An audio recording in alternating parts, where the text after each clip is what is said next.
Hi, and welcome to week 4.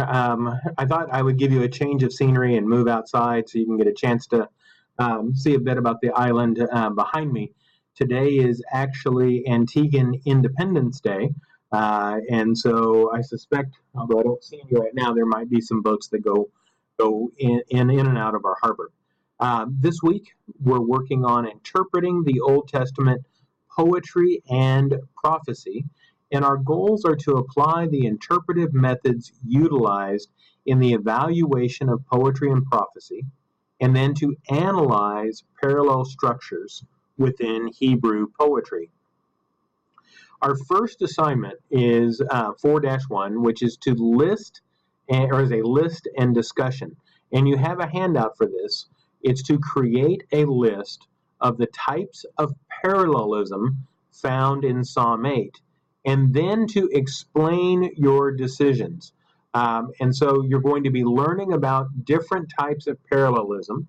You're going to want to classify various types that you find in Psalm 8. And then for me, the real crux of the assignment is to explain why each of these fits synonymous or whatever type of parallelism you find, antithetical and so forth. You should also identify 6 instances of figurative language and 2 instances of inter-psalm connections. So figurative language like metaphors and so forth, and inter-psalm meaning one psalm that shares a connection to another psalm. As always, our papers are due on Monday at midnight Central Standard Time. This week we also have a discussion post. So having completed the interpretation assignment for this week, think about how the passage demonstrates an aspect of God's character. Try to complete the following sentence. Based upon my reading of Psalm 8, I understand that God is a God who blank. Now, to complete that, I'm going to want you to show support from your reading, some outside research, and most importantly, biblical evidence as support of your character or characteristic that you are uncovering about God.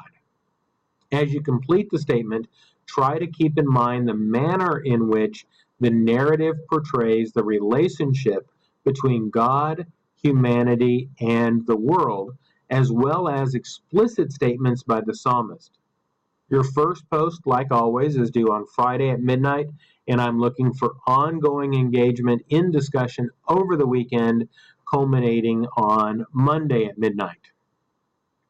A couple of last thoughts. As always, include quotes from the reading, outside research, and biblical support for the body of your posts and papers.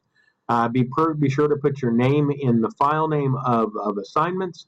And then lastly, call me or email me with any questions. I think we're at the halfway point of the course. We're moving into the real heart of the subject matter we're going to study this semester.